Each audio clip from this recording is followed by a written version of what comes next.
record on this computer. All right. Got it. We're here. Hello. Hey, hello, listeners. Welcome to episode 3 of the Scripturient Society. Woohoo. Should I try the intro again? Yeah, that's right. Like okay. Hello, I am Lewis, and that is Tolkien, and you have found the Scripturient Society. Woohoo. Better. Okay, that's good. Yeah, welcome to episode 3, everybody. I almost botched our new opening. I forgot we have a cool opening. I'm not used to so much organization. Nice. It was hard to get here. There were trials, there were tribulations, mostly technology, but we figured it out. Yep, it's true. I'm not technology savvy, so gotta get it really either. Under control. But we figured it out. And look, yes, I match you. I was gonna say before, I forgot to say I match. Let's see if I can get the shirt in the picture. This is my pretentious book club shirt. Karissa's repping that pretentious book club, and I happen to be using my mug, so that's exciting. Yes. That's the other podcast. But yes, today is a very special day, listeners. You may not know this. I'm sure you probably don't, unless you're a stalker. If you do know this, why do you know this? Today's Karissa's birthday. Yay! So exciting. I am not going to tell you how old I am. I was about to ask. Will tell you. I will tell you that my dad keeps messing it up and saying I'm 25. That is not correct. That is the only clue I will give you. I know how old you are now. She's censored. Beep. Okay. I got Karissa a birthday gift. It's over here. Let's see. I feel like it's going to be loud. It might be loud to cream. I don't know. I've been very excited for this. I sent it like a week and a half ago, but it was one of those things that wasn't technically Amazon Prime. So I didn't know if it was going to get to her on time, and it wasn't supposed to, but it did. And I'm so happy. It did. It's like a miracle. Yeah. You guys weren't even going to get to see this. I can feel the anticipation. It'd be really funny if it was like not from you. That'd be hilarious. Or if it was you were just like, I already have 8 of these. Or you're like, This is exactly what I didn't want for myself. Gosh. Yeah. I've been specifically avoiding buying this kind of stuff. I don't support this industry. I'm also really bad at everything. Yeah. I want out. I'm so bad at opening boxes. Is it this side that I open it from? Is it a box? I don't know. It's a box. Wow. I'll probably show you. I was trying to keep it away from the mic so it's not super loud.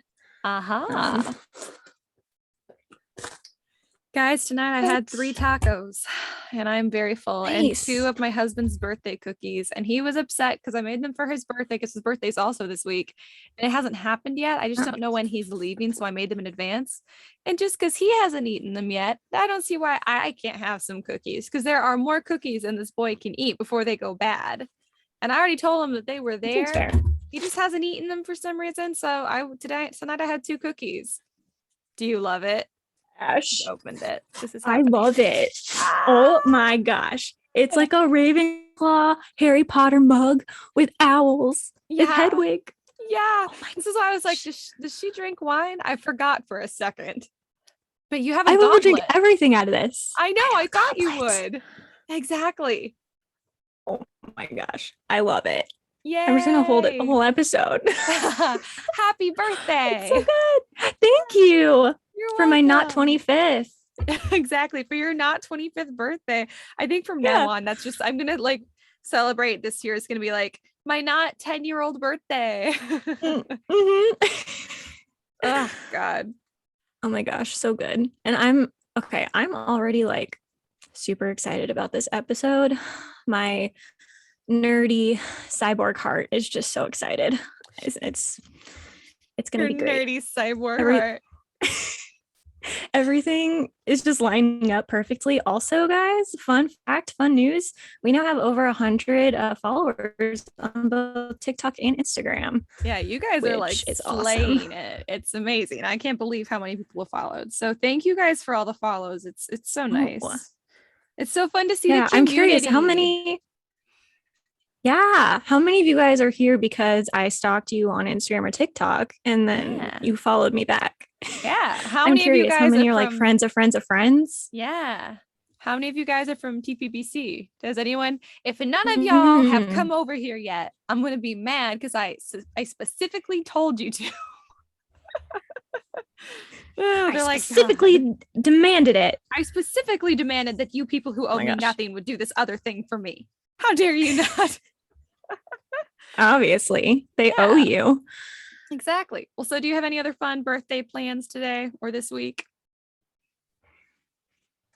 No, my parents made me lasagna for dinner, which was really good. Ooh. And my mom made me red velvet cupcakes that my dad tried to take credit for, but I knew it was her. That sounds exactly like your parents' dynamic. Yeah. It's very accurate to them as people. They're so cute. Yeah. It was mostly the TPB and now the super cool goblet. Yeah. I'm excited. Cool. I feel so happy. I played such a big role in your birthday, and I knew about the order your mom made from the TPBC merch. So I was like tracking it the whole way to make sure there was never like a delay. Nice. Like, get there on time. You must. I know, exactly. Especially after one I sent was like, actually, we're going to be like 2 days later than her birthday. And I was like, I specifically requested that it not be. Like, come on, guys. Get it together. God. Too funny. Well, I don't have any life updates. My life update was that I ate 3 tacos and 2 cookies, and I am so full. Very good.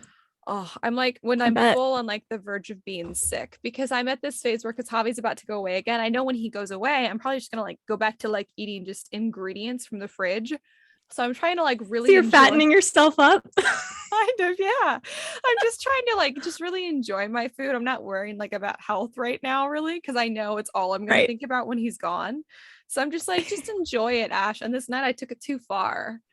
And I always will with tacos. I was never that girl who was like, oh my God, tacos. And then I realized recently I have always been that girl just on the inside, deep inside where I didn't know.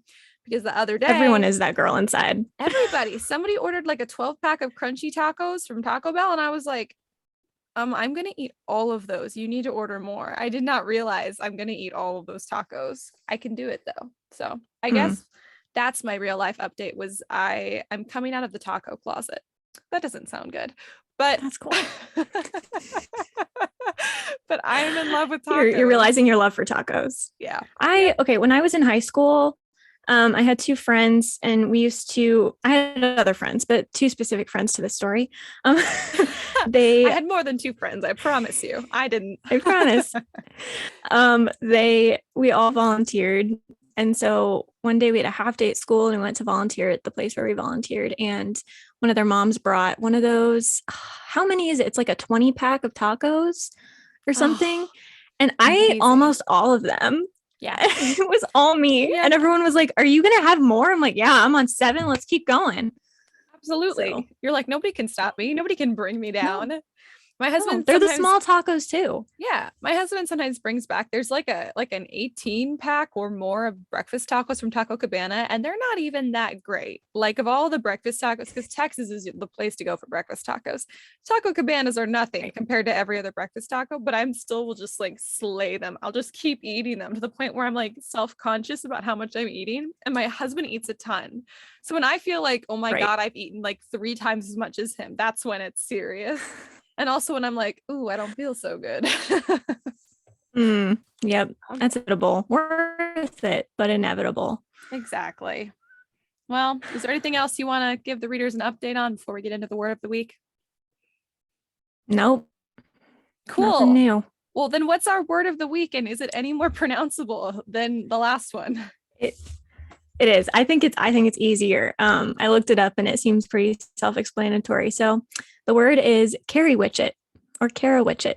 Carriwitchet. And it means, yes, Carriwitchet. And it is a noun. And it means a hoaxing or riddling question, a conundrum. That sounds cool. So I would be like, hey, I want to pose a Carriwitchet to you and then ask you a confusing question. Like, here, I have a Carriwitchet for everybody. How many tacos is too many tacos? Exactly. It's a hoaxing or riddling question. Yeah. Oh, the limit does not exist. Exactly. I was like, what's that line from New Girl? Not New Girl, Mean Girls? The limit does not exist. What a good Yeah. Carriwitchet. That's way more pronounceable than Yeah. Kakasneezy. It is. Yeah. Cacaweeties. Cakaweezy. Whatever it is. Cacaweezy. It's combining your name from TPBC. Exactly, it is. That's right. It's just you. Yep. It's just me. Do you have any book recommendations this week? I have some strong feelings about the books I've read this week, but Oh, okay. Do you want to go first? sure. Okay. I finished reading My Lovely Wife, and that was intense. If you want to experience just some of my trauma, you can just go look at that Pretentious Book Club Instagram. I've been documenting it with a noticeable amount of bitterness this whole time, but a very, very good book. But don't read it at 3 a.m. like I did. And the ending was surprising and confusing, and I mean, really well done, but I'm still like kind of in a panic about it. And then we're reading The Scarlet Letter for the next episode of TPBC, and that one's a timeless classic that I love, and I recommend that one all around. If you're looking for a classic that's not hard to read, kind of short, very good, The Scarlet Letter. It's a good one. It is good. We read that one for college. And I remember I did my big end of semester essay on Pearl being her own character in her own right. And Helfers commented on my essay. He was our professor. He commented, he's like, I've always hated The Scarlet Letter, but this essay kind of makes me like it a little more. And I think about that all the time. That's like getting a compliment from a celebrity. I love Dr. Helfers. That's I know. amazing. Yeah, if any of you know anything about the best. So yeah, it's true. Well, do you have any book recommendations, or are you just going to second my Scarlet Letter one? No, I haven't read that one in a long time. My recommendation this week is A Deadly Education. Is really important. A Deadly Education by Naomi Novik. And it was so good. If you guys haven't read any Naomi Novik books, you need to. I haven't. Yes, it is so good. And so just a basic premise is like they're called wizards. They're like people that can do magic and they have their own specialties, but they draw in like these evil malls, something like that, and they try to eat them because they want their magic. And during puberty, this is like the peak of when they all die, and like 70% of them get killed in childhood. So all the adults have set up this school where they're away from these monsters. The monsters still get in, but a greater percentage of them survive. So it's this school with no adults, no one else is there, and they're just periodically getting killed off while they're trying to graduate. Oh my God. And it's very intense. It's very good. Good Lord. Everybody likes intense things. So anyone out there like cozy mysteries? Anybody? A good cozy mystery? Not intense enough. No, I need to get my adrenaline pumping. So I like. Oh man, I like it, but I also like a good little cozy mystery where there's a faceless murder and there's no violence of any kind. I submitted once to be a ghostwriter for a cozy mystery company. I'm not allowed to say who I worked for, but I actually did ghostwrite some cozy mysteries. And their critique of my sample was that it was too graphic. It was not graphic at all. And it was still too graphic for the cozy mystery genre. So I had a good time working with them. And I'm not allowed to, because it was ghostwriting, I'm not allowed to disclose who it was for. But good time. Very calming. Definitely felt no stress at all for the characters in that series. None. I guess graphic is a matter of perspective in comparison. So it is. I wasn't graphic at all. I think my sample said something about like, and a hatchet lay on the ground or something, and like no blood or anything, just like a hatchet lay on the ground. And they were like, too graphic. Hatchets can hurt people, Ash. We can't mention anything that can hurt people. No, now I know. Now you tell me. God. Well, what are we discussing this week? What's the theme of this episode? Okay, so the theme this week is first, second, and third person. Now, I know off the top of your head, you froze. Important to talk about. Wait, what? You froze for a second. I can hear you now, but you're still frozen on my screen. Hello, are you there? gosh. I can hear you. Oh, okay. You're back now. Oh, good. Oh, Okay. good. I'm sorry. You cut out for a minute. I know you cut out too. Okay. So do we just start back in? Yeah. Okay. So yes. First, second, and third person is the topic. And I'm gonna try really hard not to completely take over because I do have a lot to say about this. So No, I'm totally fine if you do, because this is really hard for me. I tend to write immediately in first person. Mhm. Sometimes I can also do second person. I have the hardest time with third person, but third person is very popular, especially for, I think most successful, like very successful books are written in third person. So it's definitely important to be able to do, but I'm very bad at it. So for the current book that I'm writing, I'm actually trying to write it in third person, and it is so hard. So right. I am not an expert in this. Yeah. So let's see, where do I even want to start? I feel like if I can just do this right, I've been rehearsing this in my head for several days now, because I feel like if I can do this right, this will be my best episode ever. Oh my God. But I'm peaking at 3. That's all downhill from here. Right. So I guess I think there are 2 fundamental ways to describe the differences. And so I don't know what our demographic right now is like. I don't know if you guys are in high school or if you're a little older or whatever, but I'm going to describe the basic differences between the 3. And then I'm going to give you one that I think is good for writers to think about. Okay, I'm going to turn my phone off real fast. I can't whistle. So that was my impression. No, I don't know. Okay, so I think the basic way to describe first, second, and third person is, if you guys have ever learned a Latin language, I assume other languages are the same, but I haven't learned any of those. So I don't know for sure. You get the little charts of verb conjugations, right? So each of those squares as you go down is first, second, and third. So first person is I statements. I went to the store, my dog, we went to the store, our dog, that kind of stuff. Yeah. Second person is you statements. So you went to the store, your dog, you all went to the store, y'all's dog. Y'all's dog, all and y'all's then third dog. person, all y'all's dog.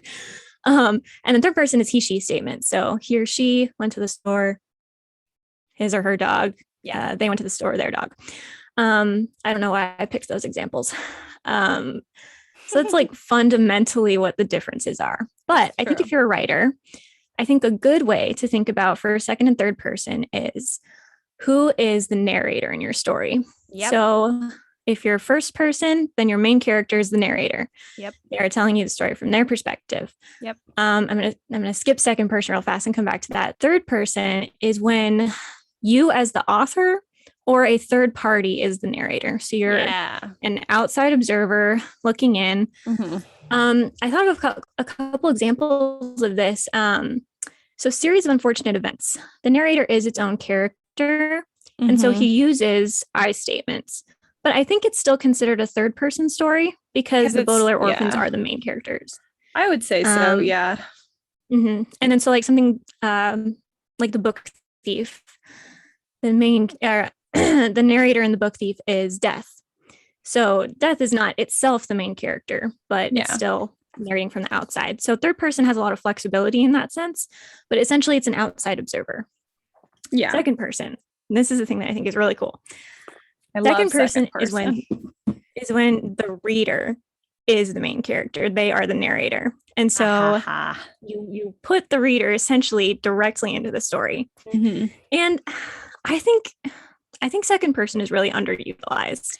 It is so underutilized. I can't think of I can think of almost no books. Yeah. I can think of almost no books that utilize the second person. Yeah. And I have a theory about why this is. I think it's because, well, first of all, it's a little more difficult to write in. But I think the main reason is because when you're in middle school or high school or wherever you learn about this, there's no academic purpose for second person like there is for first and third. Third person is how you write academic essays. First person is how you write personal responses. Yep. But there's no real place for second person. It's true. You're told not to do it. It's not professional.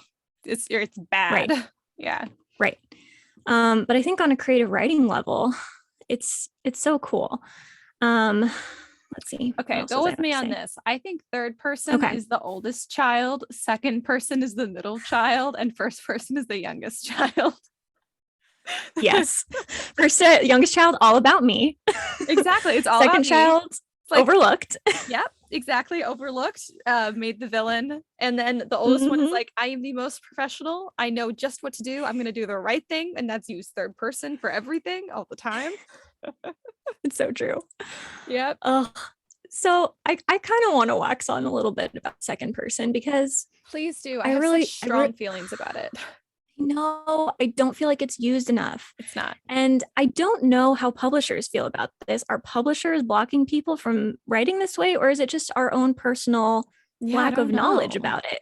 I don't know. Because I feel like if you queried an agent or a publisher with a second person story, I feel like that would pretty automatically give you a leg up because it's so unique and it's so never used. I think second person is difficult because it's also because it's a lot of first person elements too. So I think if you're going to do a second person story, you have to be really consistent with it. I think that's got to be the hard part, is like saying you and we, and like bringing the reader in actively into the story like that throughout on every single page. It can't just be something you do here or there, because then it just kind of looks messy, like you've gotten your narrative styles mixed up. I think maybe just it's so hard to do consistently. Maybe, I don't know, maybe that's why we don't see it. But I love it whenever it does pop up and I get like and we think, what do you think? Reader, can you believe this happened to me today? You're like, oh my God, I'm so into this. Well, is that even second person though? Because I think second person is when it's all you statements. So like you walk down the hall, you fell off a cliff, that kind of stuff. I think so. I mean, I think that is second person too, but I've been told that that saying stuff like we and talking to the reader is also second person, but maybe that's just that's like, first person. I would think so. I think that's a more close first person. You know what I mean? Is it? That's okay. In school, like I remember in elementary school vividly being told that was second person and I couldn't do it, but that could have just been what my teacher told me to make me stop doing that. Right. So maybe not. Maybe that's first person. Maybe I could have been doing that this whole time. And because I think I'm trying to think of any examples, because if you go with second person being used statements, I can't think of any books I know that are written that way. I can think of two, but one I have forgotten the title because it was something I read when I was too young. And the second one, it leaves second person. One section is second person and then it goes into first. And I'm like, oh, that's disappointing. Yeah. So I feel like I think it's for like a choose your own adventure story. I feel like that's where you could really use second person. Like you walk through a door, you see these options. What do you do? So yes. Yeah. Right. So I think I've tried my handwriting second person. And one thing that I have a lot of writing goals in life. And one of my writing goals is that I want to write a fantasy book fully in second person. That's like one of my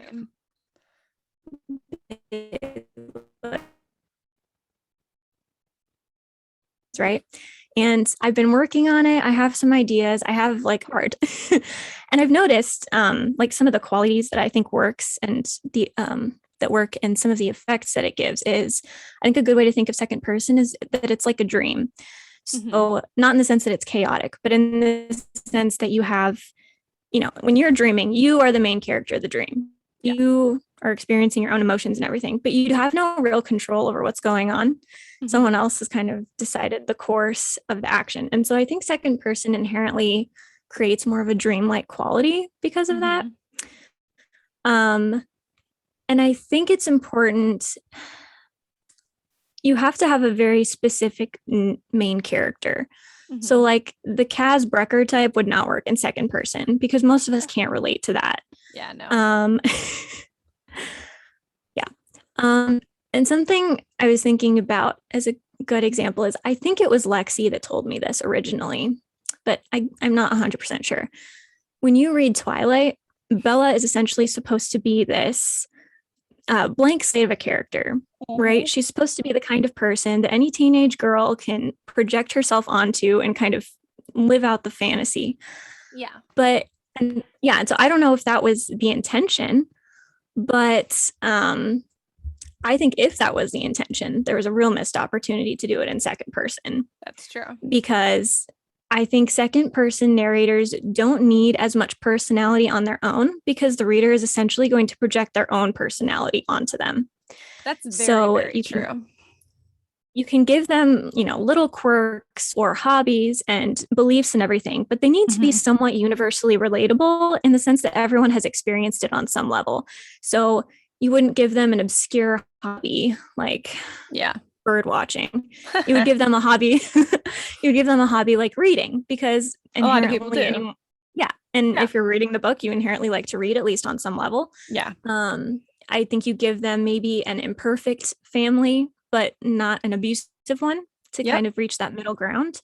Yep. You have to have these kind of relatable qualities. And if you have a character like that, and if you want to create the effect that the reader is in it and involved in the action, then I think second person is the way to go. And I don't know why it's not used more. Yeah, I think it's just hard for long form content to stay consistent. But you're right, like it's so interesting. I mean, and isn't that why we read to get fully pulled into a book? And that's so much easier as second person. But I think it's just hard for authors to pull out in long form content, like book length content. So maybe that's why we just don't see it. But I will absolutely put me down for a copy of your book, your fantasy book that you write, right? Person. I'm excited. Yeah. But I do think, like you said, long form, I think short stories are a good place to play with second person. Yeah. Because you already don't have a lot of space to create a unique main character. Let the reader do half the work, let them become that main character. Yeah, you don't have to like hardly do any exposition for the main character, which, as we know in short stories, it's just so hellish because you're like, well, how do I get everything I need to get about this character across in this short story and still get all the plot that I need to get into the short story? That's true, because a second character really does require that main character you write to be something of a blank slate, so you don't need to do any work. You really don't need to do much exposition. That's right. Yeah. I like that. Thank you. I have so many more points. Let's see, what do I have left? I did the Twilight comparison. I know I had more notes about this. I'm sorry.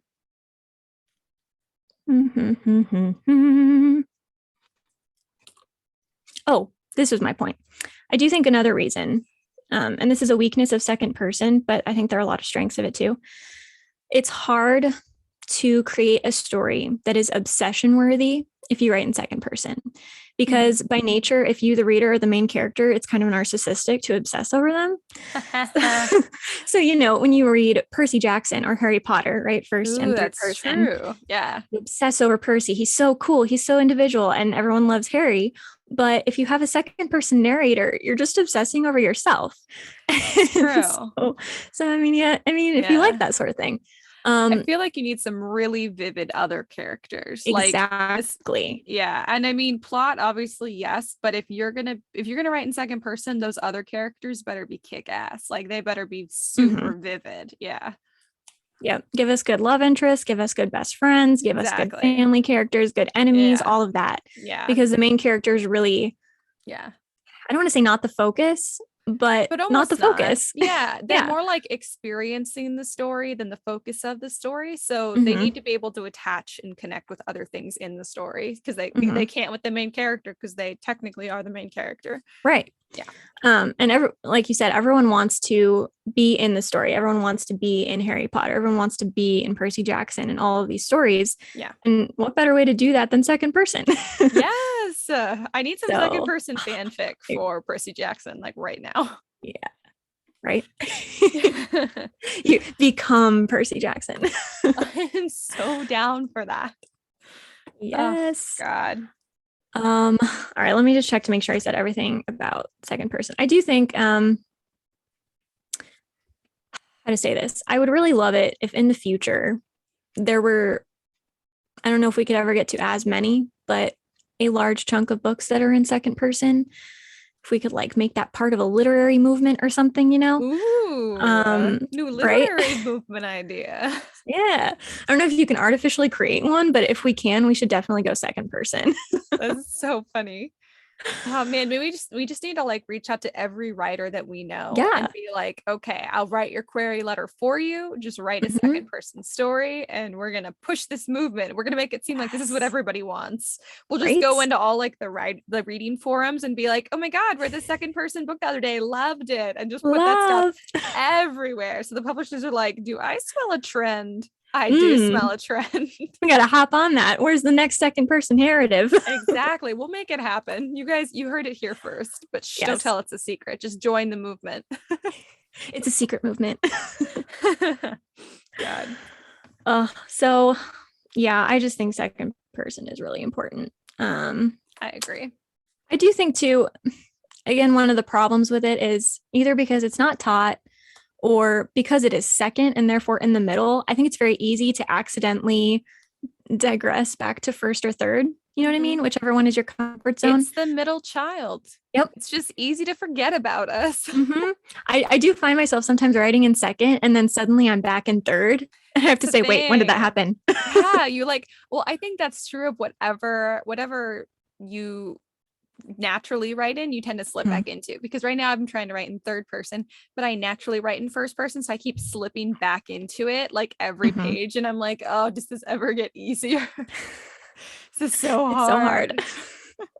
hard. So I think that's a good transition to my next point, which is the difference between first and third, because I think a compare contrast is a good way to go with them because they are really very common, both of them. They are. Yeah. Well, and So there's 3 different types of third person, which I would yes. assume, yeah, they'll probably talk about. So you kind of said you're a first person I'm person. a first person. I'm very narcissistic. I can't not. And so I'm a third person. I don't know what to call that. It's not a tense. It's not a point of view. You're a third person Isn't writer. It? I don't know. That's good. Narrator? I don't know. Narrator. Anyway, so I do have some theories about why people would be first versus third person. I think generally speaking, first person is more character driven and third person is more plot driven. Not all the time, obviously, but yeah, but as a generality. Yeah. Mm-hmm. So if you tend to like either reading or writing in character driven narratives, you're probably more comfortable with first and then vice versa with third. I also think the way that you talk can be a good indicator, if that makes sense. If you find yourself using a lot of I statements and like very confident in your opinions and very like you own them, you know, like Ash. I think you'll find I think you'll find that you're a first person narrator. It's the weird thing about third. Oh, go on. Oh, I was just gonna say on that like same note, I think if you're a main character, you know your main character so much better than your other characters, you might be pulled more to first person because you get to give everything from their perspective. You get all of their thoughts and feelings in addition to everything that's going on in the plot. And I tend to be like that. I tend to know 1 or 2 characters much better than the rest. Like Six of Crows, we've got this giant cast of characters that Leigh Bardugo obviously knows all of them as well as she would know one main character. So they're all basically main characters. So she has to write in third person. But for me, I don't typically know all of my characters as in depth as that. I just tend to connect really hard with 1 or 2, like they're like a real person. So it's just really hard to I could do third person with that, but it feels like I'm muting my character when I do that because I want to like give every single one of their thoughts and reactions to everything. And you can't really do that the same way in third person. True. The same way that, just before I go into the next point, the same way that you really can't do multiple perspectives with first person that you can in third. And those are kind of the strengths. So in the way that you talk, weird thing about third person is that you really should not be speaking in third person. Don't do it. It's weird. I think people who write in third person tend to speak in second because if you think about it, I'm talking in second person right now. I used to speak in third person and my mom hated it. She was like, and she was correct. That's weird. Oh God. How did I used to do that? It's so weird. Oh. It is weird. I'd be like, but she I think went into the kitchen in second, she made herself a sandwich. She sat down at the table. And my mom was like, shut up. Who is she? She is me. She is me. She is Ash. Ash is tired today. Ash has had a rough day. And my mom was like, make it stop. She's such a nice, gentle person. Not good. But I think maybe she thought I was really losing my mind. Like, you really sound like unhinged when you speak in third person. You really do. But you sound very normal when you speak in second. And this is my theory about speaking in second. When you speak in second person, you are doing one of two things. You are either pushing off like the impetus, is that the right word? The consequences or the point of view of your opinion onto the other person you're talking to. Projection. Or, yeah, essentially. Or you are trying to include everyone around you in your statement. Yeah. So the thing about you in English is that the plural is you all, but we don't use it that way. So you is plural and singular. Yeah.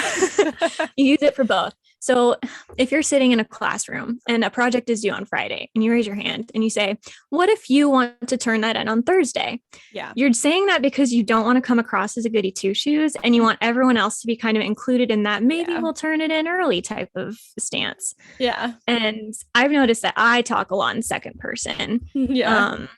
So I think that's a hint that you like third better because it is that middle ground. Again, don't talk in third, but you're kind of, you don't really want to claim it as your own. Yeah. You're like, right. It's a step removed from claiming it as your own. Yeah. You're trying to get a little distance from what you're saying. Exactly. So yeah, I think those are some good indicators of which one you like. And I think everyone has their comfort zone and I think they're both valid.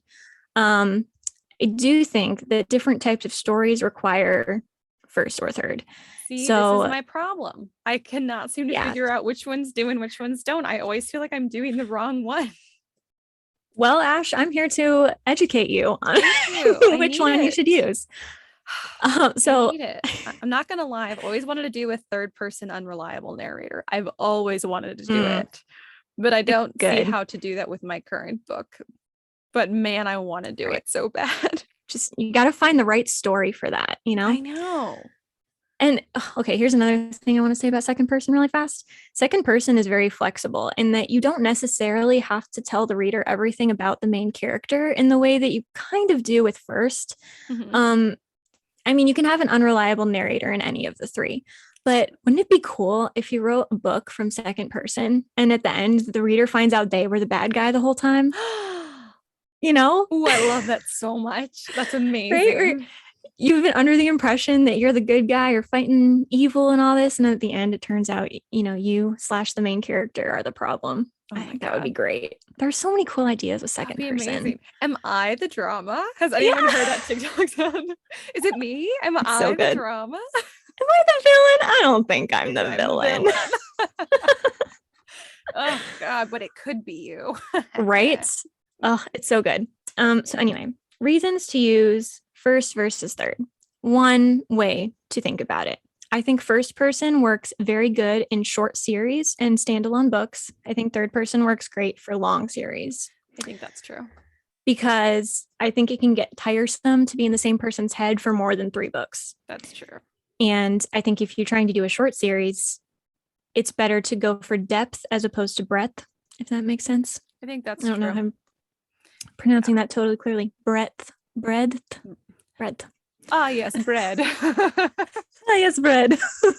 Yes, bread. So yeah, I think first person is depth, third person is breadth, or broadness. I think that applies to the amount of characters too. Like if you only have a couple I typically only have like 1 or 2 main characters. So for me to do third person almost feels like a waste of, it's like I've zoomed out too far. Like when it's third person, when you only have a couple main characters, you want to zoom in as close as possible. And that's what first person does. But yeah, if you're going to have a long series, it's probably going to have a lot of characters in it and you want to zoom out because you need to see the whole picture. Also, if you have like a really convoluted plot, like maybe it's a mystery or something. I mean, first person mysteries can be cool too, but if you have a really complex plot, you might need to zoom out and write third person so your readers aren't totally lost. Yeah. And it depends on what you're trying to do. If you're writing a mystery and you want your reader to be in the dark, you should probably stay in first person. But if you want them to have all of these clues and give them enough to potentially figure it out themselves, you should probably go third. Yeah. I mean, third person limited or third person omniscient, either one. Yes. And I think that's a great thing about third person is that you can go so many distances. There's so like first and second, really you only have so much room. But third person, you can do anything. You can do third person omniscient, be like Lemony Snicket or Death in The Book Thief. You can be third person limited, which, you know, is, I can't actually think of any off the top of my head with only one. Like I think a lot of books it's kind of where the reader knows as much as the narrator does. Basically, the narrator is just narrating what the reader is seeing at the time. Yeah, it's third person limited is more like one point of view character, but in third person. Yeah. And then you can add characters. You get more and more distant because you're getting more broad, right? Yep. And so I think the more characters you want to include, the more point of views you need to include. If you look at your story on a broad scale and you say, can I illustrate the world and the conflict and everything in one character, then go first person. But if you need more than one character to get a lot of different perspectives, if you have a more complicated, third person is where you should go. Yeah. And the interesting thing about it, most are in first person. They're doomed to need to be in person. So teenagers only care about unique characters, which I don't think is true. You have you know, fantasy stories. A lot of young adult fantasy stories are still in first person. And I'm not sure that that's always the best choice. No. Well, because a lot of like epic fantasies, like traditional fantasies are third person, but they are third person and they are so zoomed out. Like the Wheel of Time series, which I think they're making into like an Amazon show or something. It's a great series. Yeah, I didn't finish it though, because it is, if I remember correctly, it is third person, but it feels so zoomed out. There's so many characters, there's so much plot, and you're so zoomed out from all of it that it's really hard to like really engage or care about like one character more than another. So, I mean, you can definitely zoom out too far, but you can also zoom in too far and only like, which I think that tends to be my problem is I'm first person and I literally only give one character's thoughts and feelings and ideas. And then it's boring. Although, you know what annoys a lot, and I know a lot of books do this, but I hate it. And I hope you haven't done this. I don't mean to insult you. I probably have. I hate it when books have first person point of view characters. So there are 2 points of view in first person. I can't keep them straight. You can only do that if they are unique enough that I can tell without the chat whose head I'm in. It's true. I've never done it because it is really hard. It's either a total mess and you wish the author hadn't done it, or it's amazing. But there is no in between at all, because like you said, from the first sentence of the chapter, it should be clear which perspective you're in, which character your first person is in. So if it's not immediately clear, then even if you put their name up at the top, that doesn't count. You need to not even have the character's name and for the reader to know that this is a different person. And that is really hard to do. Exactly. So yeah. And then you need to know both characters equally well. I've thought about it before, but like I said, I tend to know one of my characters just better than the others. And I've never known two equally well. So unless you do, I wouldn't do it. I don't recommend it. Right. I think potentially could work if there are huge linguistic differences between them. Like if one has a strong accent and you want to write that in, or if there's someone that is just like clearly good and clearly evil, that's maybe not as interesting and to do well. Yeah. Third person, I think you need to be careful how many perspectives you go into. Like you said, you don't want it too big. Yeah. But there's only room there. I'm thinking about Game of Thrones, right? Which is not young adult or anything, but you talk about other ones. There aren't a set amount of characters that have you ever read Game of Thrones? No. No, okay. I'm not going to spoil anything, but I'm not going to read them or watch it. So go ahead. Okay, that's fine. He has kind of core characters that are in each book. So I think Jon Snow is on there, Arya is on there. They have a perspective in every book, but each book will also have new characters. Some of them have died, like point of view characters have died, or they're just new in general. Some characters only have one chapter in the entire series that's from their point of view. So it's definitely a bigger zoom out, right? Yeah. But it works because he doesn't pick too many per book. And I think that's an important thing. you got to pick a certain number of characters It's that have true. different enough experiences. Either they're in different locations, or they have different beliefs about what's going on, Yeah. or they're different ages or something, Yeah. so that they And they they have need to have a yeah. particular purpose. And they need to all be just as fleshed out as all the other characters. Like you can't like here's Mhm. one where the author very obviously knows everything about them, and here's another where like it's just not as clear. It's a little bit more muddled.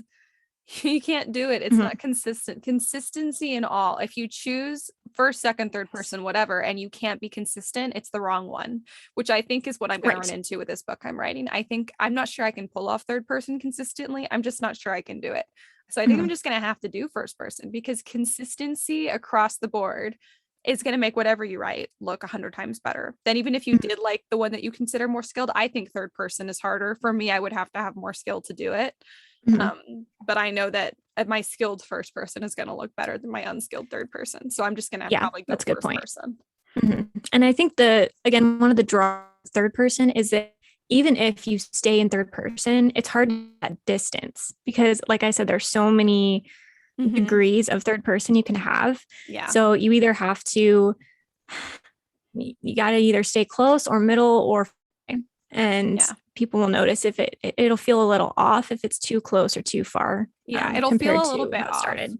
I think Mhm. people who write in third person tend to be more like you, in the sense that like you're kind of puppet mastery. Like you Yeah. can like you manage a bunch of different storylines at once in your head. Mhm. I don't really. I'm like, I've told people this too. Like even when I watch movies and stuff, I get so into it, I legitimately forget that I live in reality for a little while. Mhm. And so when I'm writing one character, I legitimately have forgotten that I'm not that character for Right. that time. So I don't have that like natural ability to like manipulate a bunch of different characters, a bunch of different stories, pull all the strings in the different parts of the plot at the same time. I'm just Right. like rolling with my one character's perspective the whole time. It's not a First. yeah, it's not a strength for me, but a lot of people have that. You definitely have that. Mhm. I mean, Lee Bardugo definitely has that. Mhm. I don't have that. I hope there are other successful authors out there who are like me. Right. I think that authors is young adult, right, in first person. I do think Lee Bardugo is a good example though, because Shadow and Bone is in first person, right? Is it? I don't think Is it it is. I think it's third not? person. Oh, I okay. think it's third person. But But her it's third person person, Alina. yeah. It stays with her. Yeah, Yeah. pretty much. Yeah. I think Mhm. aside So from those like are the good prologue and comparisons. epilogue, but yeah. Right. God, Lee Bardugo can do anything she wants, I'm pretty sure. It's great. She's great. It It's is. true. But yeah, let's see. What else did I have in my notes? Oh, this is another pet peeve of mine. Do not mix first, second, and third person. I Ugh. see this every once in a while. Like you said, consistency. Consistency, guys. Don't mix You can't. don't cross the streams. Yeah. Because I feel like when I said don't do alternating first person narratives, someone out there heard, oh, I can do a first person and then a third. Don't do that. Don't do that. Don't do that. Pick one. If you need multiple points of view, pick third. Yeah, for real. Mixing the different styles is worse than doing one of them badly. Yes, It it really is. There's is. almost no way to do that well. Yeah. I mean, the closest I think you can come is when you have a narrator like Lemony Snicket, who is himself a character speaking in first person sometimes. Yeah. But it's still, the main thing is still third. Yeah. I mean, Lee Bardugo, to go back to her as another example, her prologues and epilogues are, I think they're still third person, but they're written in like omniscient, whereas the they're more rest is distant. limited. They're way more distant. So you can definitely play with that, but she's also very consistent in that she only does that for the prologues and epilogues. Her bulk of the story, the body of the story, is third person limited, and it stays that way the whole series, which is great. But the prologue and epilogue, she does take advantage of that extra bit of distance with third person omniscient, and it works well for her. But even that, she only using the prologue and epilogue, like, and that's all still within third person. Yeah, and I think it works so well just to kind of analyze that, because it feels like a zoom out in a movie, and then you zoom in and then you zoom back out. Exactly. You know what I mean? Yeah. I think that's cool. Probably like the best way to think about the different types of third person. Yeah. And the third person unreliable narrator is like so good. It's like Cusco when you watch The Emperor's New Groove, who like stops the recording and changes things Right. up, and he's telling it from his perspective. And that's Like, this is what happened. I swear. I swear. And I think that's where using, I mean, I'll refer to it as second person language because I guess it's not second person, but it's saying like what would you think, reader, or can you believe that this happened, or talking, I think talking directly to the reader. Yes, which I guess you said is first person. I don't know that that's a first or second person thing. I think that's just a normal like thing? a narrative style. It's breaking the fourth wall. Okay. Yeah, it's acknowledging that there's a reader. I don't know where along the line someone told me that was second person and my little child brain believed it. But I don't want to be a know-it-all, but I'm pretty sure that that's not second person. Yeah, I think that's just narrative style. No, you're good. I'm just saying that that's a great, if you have an unreliable narrator, I think that talking directly to the reader is a great way to illustrate that, where the reader's like, I do believe you, or don't I believe you, or can I believe you? I want to believe you. And yeah, I love it. Love an unreliable narrator. Let's see some more of those. I do like person unreliable too. I'm gonna try not to spoil this because I didn't give you guys a warning. Well, I have a theory about that some people might get mad about. Okay. I think every first person is an unreliable narrator. I think they should be. I think every first person should be unreliable because nobody is reliable. When you're getting somebody's inside thoughts and perspectives, it is 100% bias. It's one perspective. Of course, it's unreliable. And I think that should be obvious. I think that the plot should contradict occasionally the main character's perspective on things. Yeah, I like that. Right? It's true. The only way you would have an totally reliable narrator in first person is if that character were perfect, and there should never be a character with no flaws. So anyways, good point. Maybe that's why I write in first person, is I just love the unreliable narrator thing. My characters are so far from perfect. They're usually so wrong about so many things. Oh, that's so good. That's a good point. I still want to talk about this book though, and I'm not going to spoil it, but it's called Disappear. And I didn't really see it a lot when it first came out. I think it was 2019. Maybe you guys know of this book, maybe you don't, but it's in first person. And it's one of those, I think it's alternating first person, which is annoying. And so for most of the book, I was very annoyed and not really into it.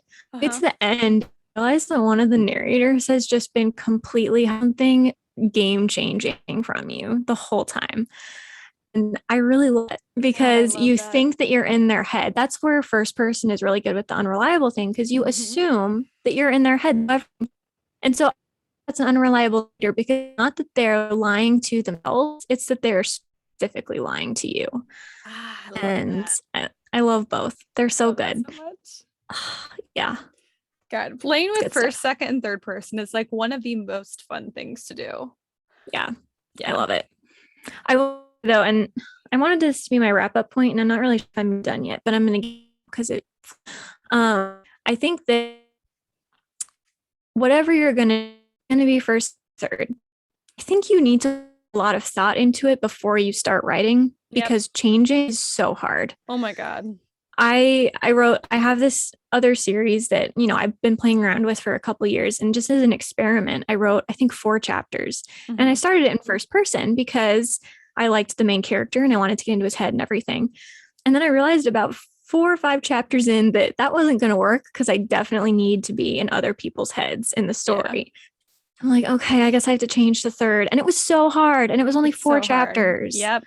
You have to change everything. I wrote the first 8,000 words of my new book in third person because I was trying to do because I'm seeing that it's very successful other places. And I'm like, okay, I know people really like third person. I should give it a shot. But I honestly don't know if it's good at all, because I'm used to first person. So I think before I write anymore, I'm going to maybe send it to you, maybe. Okay. And you can be like, this is good or bad. If it is just already needs a ton of work in third person, I'm just going to go back to first person before it's really hard to switch back. Because 8,000 words, it's still going to be annoying, but I can just switch back to first person and it'll be natural from there on out. But third person, if it's already bad, like that's as good as it's going to get for me. Right. This is your best work possible in third person. This is my best work. But yeah, so I think that third what was I going to say? First person? Switching points of view. Oh my gosh, I had a point and I have completely forgotten it. Anyway, I just think you guys need to know ahead of time which one you're going to choose because it's, oh, I remember my point. I knew if I just rambled for a second, it would come back. If you write in first, second, different details are going to be inherently more or less important, which is why you need to know upfront. Because if you do start in third person and then you want to switch back to first, you now have to cut some of those broader details and add in new. So it's not even the cheese to eye. It's every detail has to on a different vibe. Yeah. So it's true. If you like to give a lot of like the thoughts that simply one character is having, that might be a sign that you should write in first person. I tend to do that because otherwise it's just so much harder to write thought dialogue in third person when you do it a lot. It's okay here and there, but if you do it a lot, and I do, then third person gets really hard. And it has to look totally different. You need different types of speech tags. You have to work it into the text different ways. I actually think it's all a lot more complicated that way.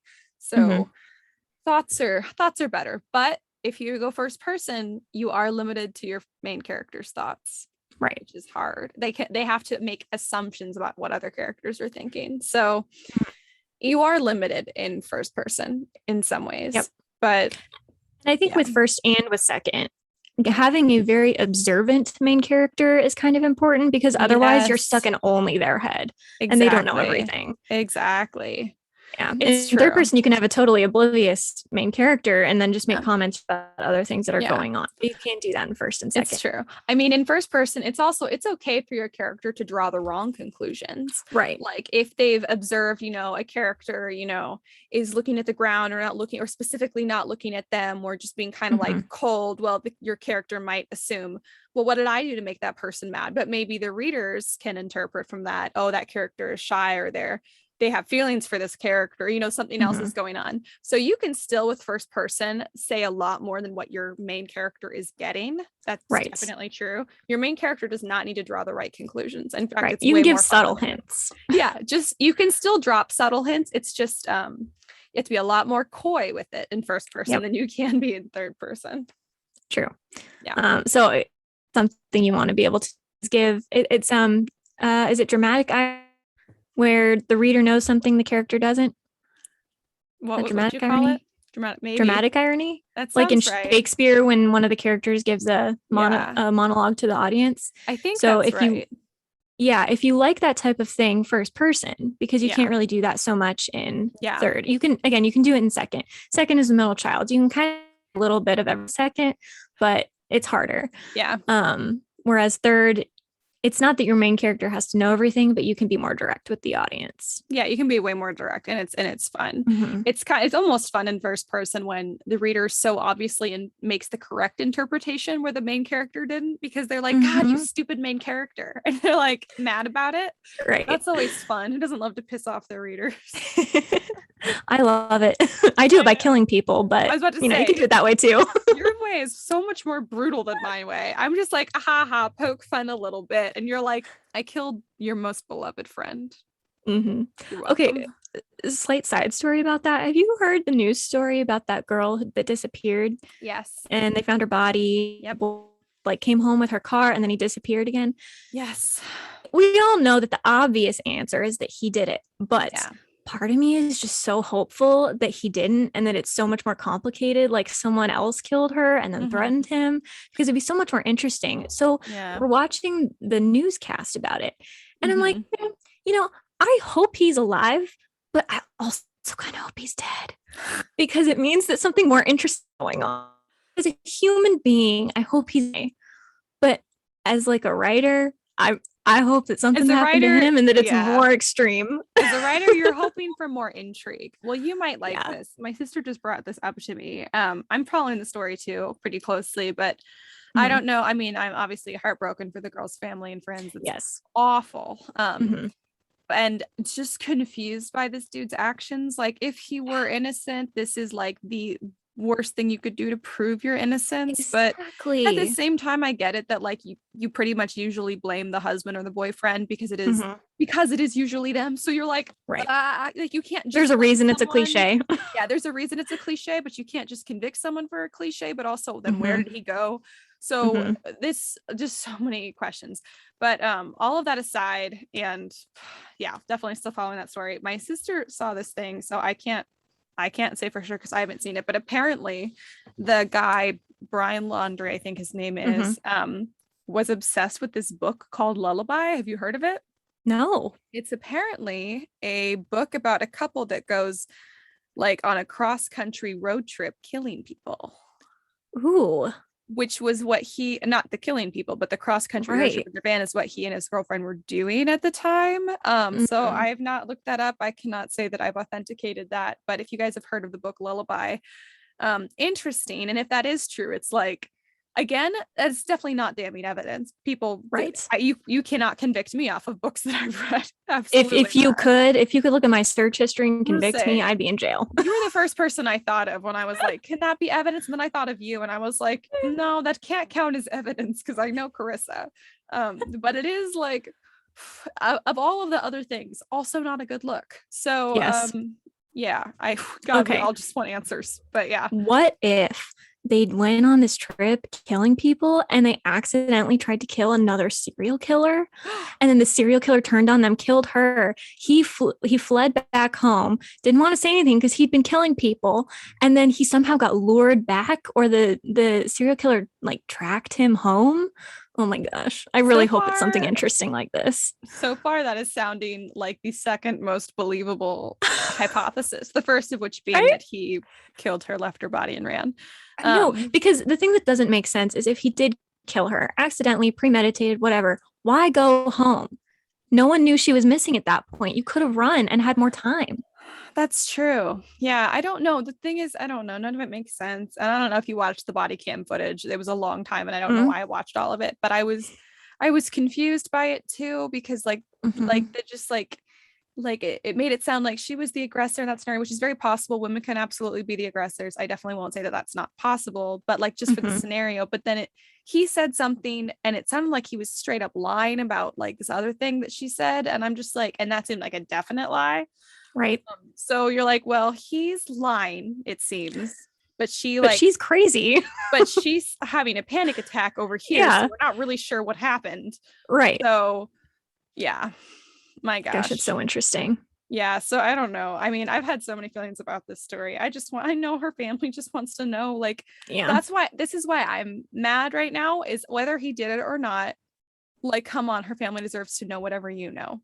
Yeah, he robbed them of that piece that he could have given them. Yeah, so that's regardless. That's why I'm mad. I can't say it's always automatically the dude, because that's not fair, but things are not looking good because she's there. She didn't make it back alive and he did. So yep.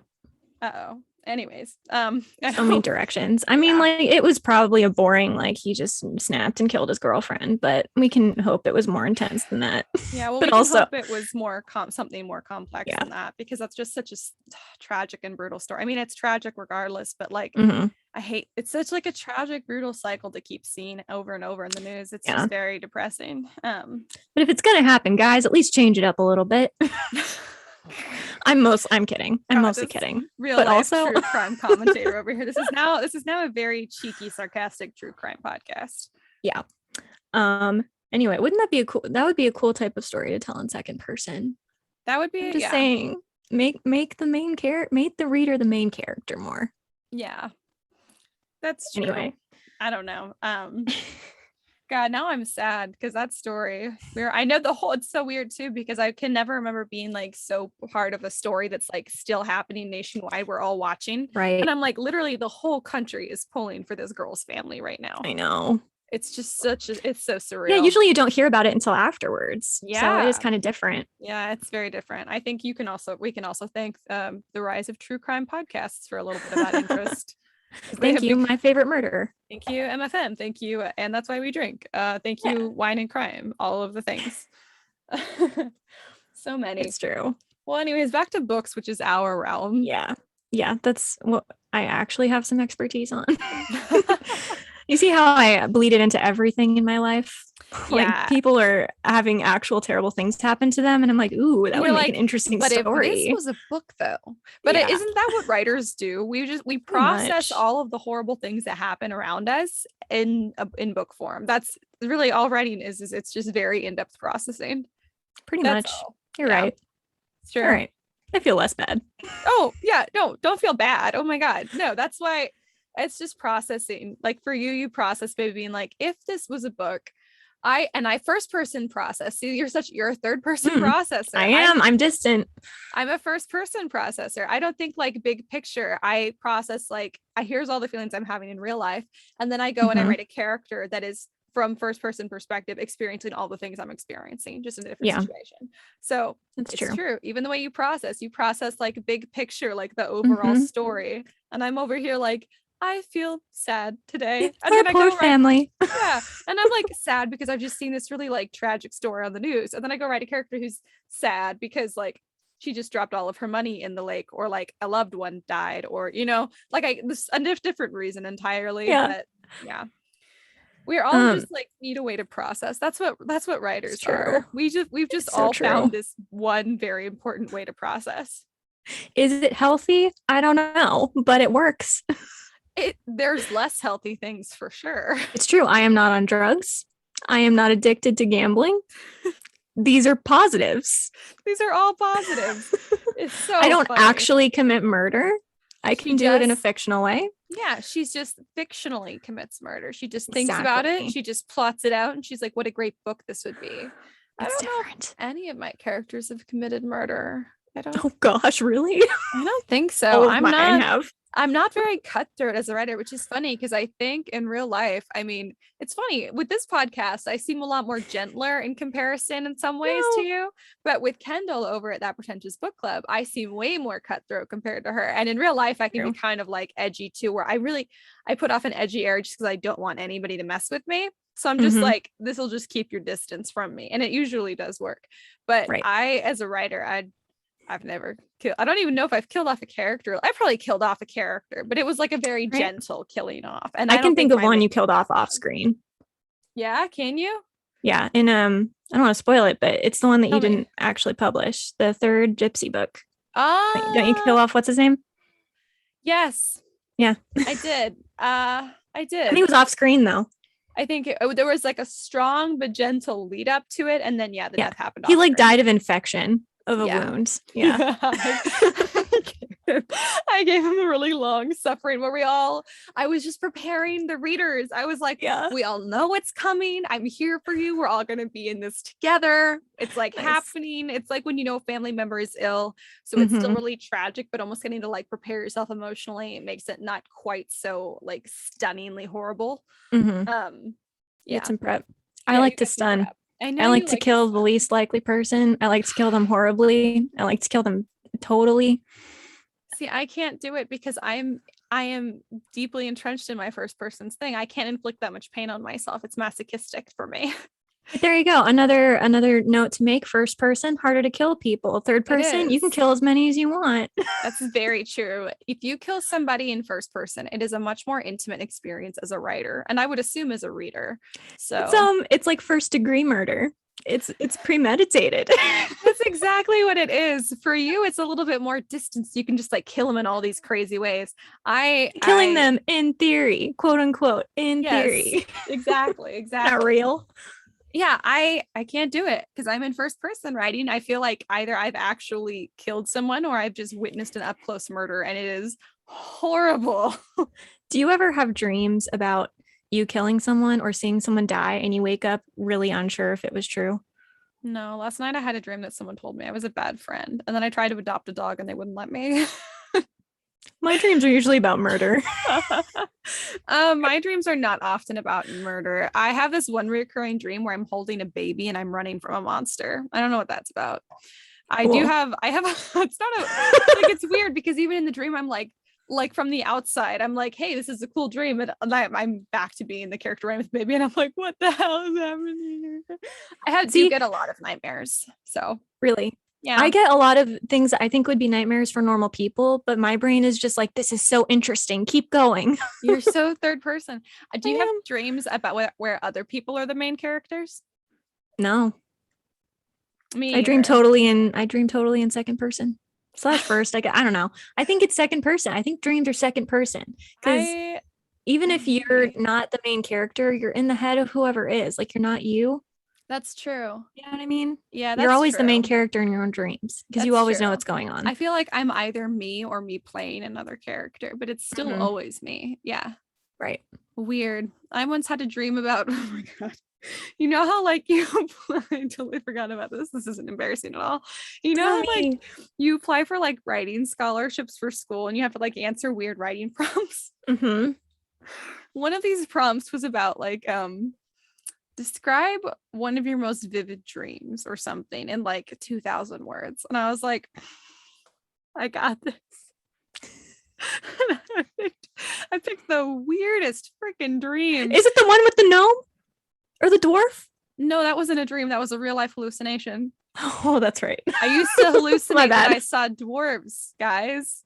Well, not dwarves, they were gnomes, and I would just see them just walking around. I'm actually not convinced that they were hallucinations. I think maybe I can see into the fairy realm slightly. Is this proof that gnomes exist? I think it Yes. might be. I also once saw a golden retriever dissolve through the roof of a minivan. So, you know, I might be magical or totally insane. I don't know. Those are fine. But anyway, so the dream that I picked, I'm thinking now they probably meant I don't know if they meant like dream like the idea for a better world type dream or dream that you dream in your sleep. At the time, I was certain that they meant like a dream that you had in your sleep. And like, you know, the most vivid dream, 2,000 words. And I was like, once I dreamed of an ocean made entirely of tuna fish. Were there little pockets of water like swimming around? No, there's no water at all. It was just straight up living tuna fish, and they made up the waves. And I had to I opened my closet. I had to get in a canoe and like row across this ocean of live tuna fish to get to this island where I was attacked by people with bow and arrows with the suction cups on the end. And that was the dream that I wrote about. Oh, even when you're dreaming about being attacked, it's still an innocent type of attack. It's not usually I'm being chased with guns, but this one weird dream, it was like, this wasn't a nightmare. It was weird. And then there was an earthquake or something. I think there was also a baby on the island I was trying to save, but needless to say, I didn't get the scholarship. They got all of these essays about people's dreams for a better world, feeding the hungry, and then they get this one random girl like, what if the ocean was just a bunch of tuna fish? No water, just fish. Yeah. God, what a weird person I was, that I was like, this is definitely what they want to see. This is going to get me the scholarship. I did not submit it as a joke. Would I have if I had thought of doing it as a joke? Yes, but that was a legitimate submission I made. I legitimately thought that's what they wanted. Yeah. Okay, I still think I should have gotten the scholarship though, because I think it was very well written. If I ever find that, I'll share it with y'all. Do it. Just for sheer creativity, you should have won. Yeah, thank you. Exactly. An ocean full of live tuna fish. What a weird dream. I'm so glad I haven't had any dreams like that since then. It was intense. It's like one of those dreams where you wake up and you go, did I dream about that all night long? Yeah, how long was that going on? Yeah, it felt like it was an all night dream. Right. Oh, that's so great. Anyway, I think we dream in second person. That's my conclusion. So if you have a dreamlike story, try it in second person. Hey, here's a good prompt for the Patreon writing group. Go to our Patreon and tell us about your most vivid dream. It could be a dream for a better world, but let's be honest. We all want to hear about your tuna fish ocean dream. So we all want world peace. Give us something new. Yeah. No, yeah, we all want, plastic free world and no global warming. That's shut up. We all get that. We want to hear your weird ass dream that you're secretly like, I was very engaged in this weird ass dream. I wonder if it would be a great story. We want to hear that story. Because I don't want to feel so alone. If you've ever seen, this is not a story thing, I just want validation. Have you ever seen a golden retriever melt through the roof of a minivan? Have you ever seen gnomes just kind of walking around? If so, join the Scripturient Society. Join the Scripturient Society. If so, this is what you do. Reach out. Somebody's going to reach out and be like, do you need help? I know. They're like, one of you is a murderer and the other one is actively insane. Should we lock you guys up? They're like, this podcast might be too dangerous. I don't know. We're not dangerous. Or is that what we would say if we were dangerous? Who knows? I don't I did know, put man. one of my notes here about second person that I forgot to say is that it's almost like an identity crisis. It's great. Ooh, I have an identity crisis every time I write a book in first person too, though. Mm. If You get I so just get into it. too into it, and then I'm like, I am this character, and I have to be careful because that main character I'm writing right now is pretty bitchy at the moment. So I'm like, I need to not totally become her, or I will have no Become friends too left. involved. Yeah, it's where's the line? Don't cross the streams, man. It's Oh hard. gosh. Well, do you have any writing updates or quandaries you want to share for this week? Aside from the second person passion I have, I mean, that's what I've been thinking about. I've been doing a little bit of just editing. Nothing groundbreaking, just Yeah. same old. Oh, I did I queried a few people yesterday. I already got a rejection. So, Hey, nice. We're up to like 204. I would say I need to like go count my rejections. It's definitely in the 400s now. Like I need to go count. Yeah, it's high. So nobody feel bad about your rejections. It's a fun game at this point. Just tally them all up. You know what I have noticed or not recently, but I started querying this series when I was 15 and it definitely wasn't ready, but I started at that point, Yeah. And I don't know if the industry has changed or if my writing has gotten better because it feels like the agents are taking me more seriously now. Ooh. They're like the rejections used to be like, sorry, no. And now they're more detailed as in this just isn't right for me or I have too many fantasies right now. I can't take on another. I feel like I think that's probably a sign that your writing has improved because I had a similar experience where I started querying like really young and I got pretty much just the straightforward rejections. And now every now and then I get rejections that are like, like too many on my list for this time. I don't need it. Was really intrigued by this character or so and so, just not quite right at the end, or I didn't, the one that we all love. I just didn't feel like the passion for this that I needed to. And you're like, what does that mean? I'm not the right person for this. I'm like, anyone is the right person if you get me a book deal. It's true. Just the really vague ones, but they're also nice or they mention something specific about the book. So you're like, oh my God, you read my first chapters. So you're like, yeah. It makes you feel like they at least gave it thought. They actually considered it and then they said no instead of just outright rejecting. Are you okay? My husband just opened the door and scared the living crap out of me. You kind of looked like, there's a serial killer. I felt like I was about to get attacked by a serial killer because I'm in my closet and it's also dark. So I looked up and because there's a bright light here, I actually couldn't see anything but a figure. And so I just want you to realize how cool and collected I was when I thought there was just a dark figure that opened. I could see the panic in your eyes, but you were outwardly very calm. Thank you. He was bringing me water because I texted him earlier. I was like, could you bring me a glass of water? And he just now saw it. So my writing quandary this week is deciding first person or third person, which I think I've decided. I'll send you maybe my first little sample and just tell me genuinely, is it good? Like, are you interested? If it's not, thank you, my love. Then if you're not interested, then I'll just go back to first person because I know I can do first person. And I don't want to waste my time. I know I need to, it's a sign that I need to practice writing in third person, but I don't want to use this book for practice because I think this book has a lot of potential. So I'll practice with like a short story or something. Yeah, I think short stories are a good way to practice. So if you find that you're a first person fiend like Ash, try writing in second and third and a couple short stories. And if you're like me, try second and first. Share your short stories on our Patreon writing group. Yeah, because then we'll read them. We'll all chat together. We can all bemoan writing in second, third, and first person. In that order. On that note, follow us at the Scripturient Society on Instagram and TikTok. Karissa is a TikTok fiend now. She's constantly making TikTok videos and they're very funny. Thank you to everyone who's followed so far because really we've gotten a lot of followers very fast on Instagram and TikTok, which is so encouraging. So thank you guys so much. If you guys know other writer friends, it would be super helpful if you guys could just give us a shout out to them because trying to build the writer community, the hardest part is finding the other introverted writers. But we know that you know some. So reach out to your writer friends and help us build this writing group, even if they just want to join the Patreon. It's like we said, the writing group is free on our Patreon. There's no tier, so to join. So please help us make that happen. And also, please rate our podcast if you liked it. You can just go down and give it 5 stars. That'd be nice. I mean, you could give us 4 stars, 3 stars, 2. Don't give us 2 or 1 stars, please. But give us 5 stars. Yeah. You know you want to. Exactly. No one likes to be critical. No one likes a critic. That's okay, actually. You know what? Writers are so critical. Maybe we shouldn't ask a bunch of writers for their review. I know, right? I'm caught between, are writers too critical or not critical enough? Because everyone's like, I support everyone. And then others are like, you need to fix all of these things. You know what? I think you're right. I think writers are one of the extreme. You either get that everything's good and they don't give you like any like hardcore feedback, or you only get the hardcore feedback with very little encouragement. And you're like, yep. Wow, I'm either like floating or wildly crushed. And there's no in between. Where is the second person middle ground here? Yeah, come on, middle children, show up for us. Come on. Oh, wait, I'm a middle child. I guess that's my job. Oh, God.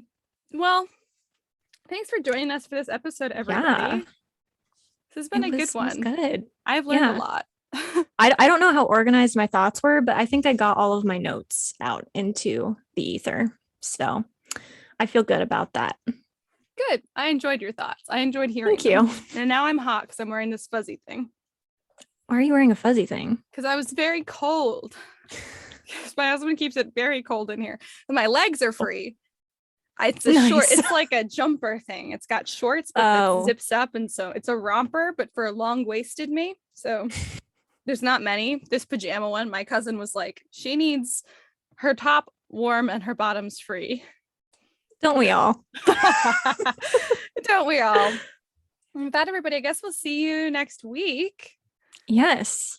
Until then, keep writing. Yeah, we'll keep writing. And we'll see you on the next page. Bye. Bye.